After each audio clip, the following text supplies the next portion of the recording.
Puji Tuhan, selamat pagi keluarga besar GPD Tibes Bogor yang dipelihara Tuhan dengan luar biasa.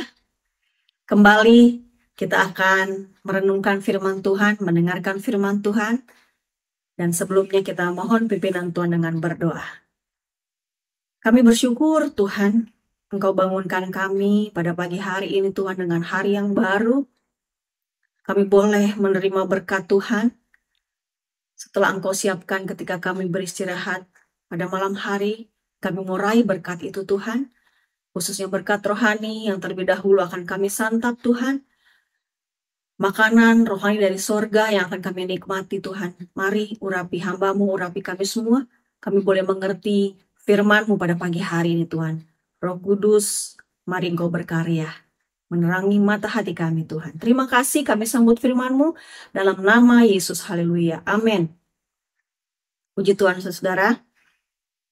Kita sudah mengetahui bersama dan diingatkan kembali bahwa tema besar kita sepanjang tahun ini adalah tahun pertumbuhan. Oleh sebab itu, mengapa firman Tuhan dari ibadah raya, ibadah wadah, humble group, lalu renungan pagi seperti ini, Tuhan ingin kita lebih bertumbuh lagi. Oleh sebab itu, semua bertemakan tentang pertumbuhan. Saat ini kita akan membahas, merenungkan bagaimana sebagai tubuh Kristus dalam mengatasi konflik yang ada. Kita tidak mau ada terjadinya perpecahan, oleh sebab itu kita belajar lebih dewasa, mau bertumbuh saudara-saudara. Judul firman Tuhan pada pagi hari ini adalah pendengar yang baik. Kita buka di dalam ayat pokok kita pada pagi hari ini dalam Filipi, pasalnya yang kedua, ayatnya yang keempat. Dan janganlah tiap-tiap orang hanya memperhatikan kepentingannya sendiri, tetapi kepentingan orang lain juga.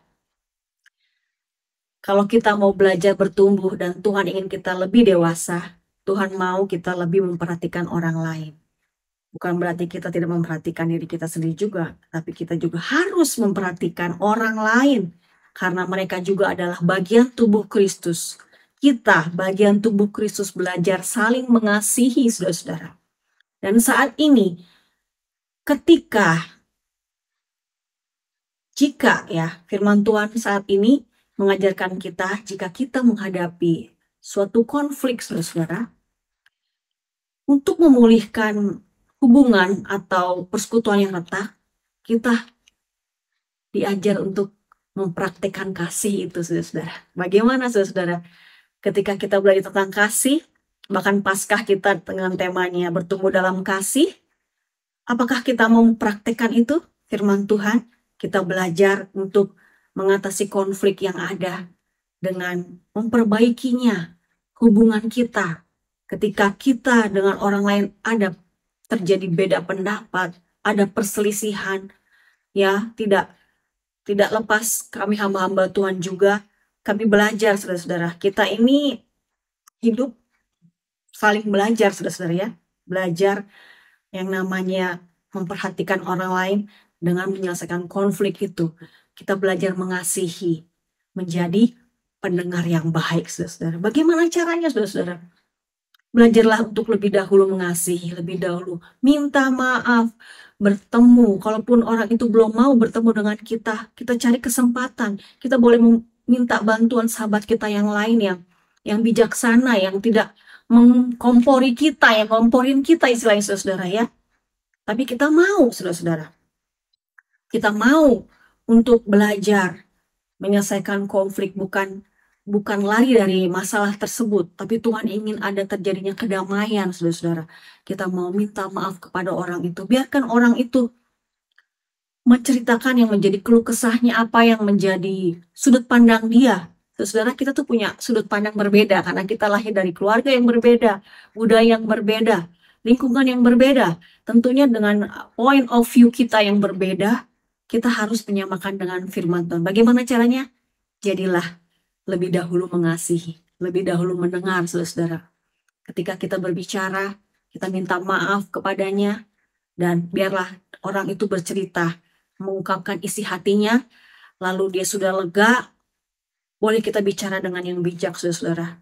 Dan kita mau adanya perdamaian. Saudara-saudara, saya ingat dalam ayat Roma 12 ayat 8.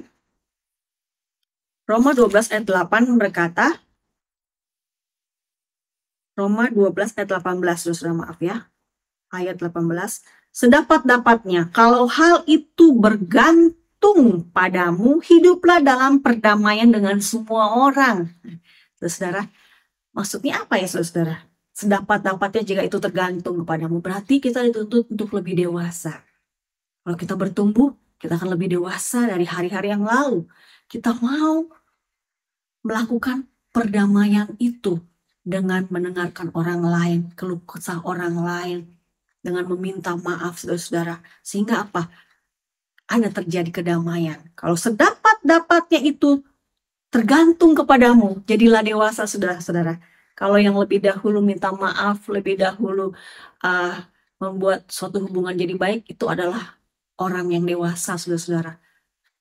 Tuhan katakan di dalam Roma 15 ayat 1-3, di situ bahwa kita harus lebih dahulu, saudara-saudara ya, mengasihi dengan membuat perdamaian itu. Coba saudara-saudara kita lihat ya. Roma 15 ayat 1-3, tapi saya fokuskan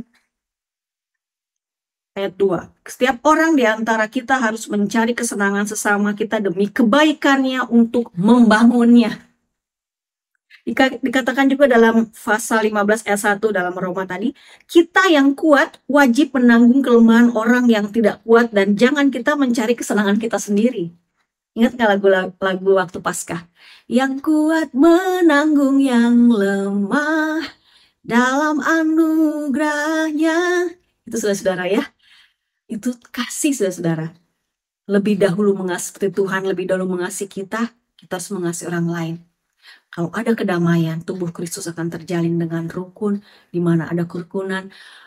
Tuhan perintahkan berkat, saudara. Dan nama Tuhan dimuliakan, bukan dipermalukan dengan keadaan kita. Jika kita tidak saling memaafkan, tidak mau mengatasi konflik, kita sama saja masih dalam kanak-kanak rohani. Mari bertumbuh, saudara, dan mari kita berdoa.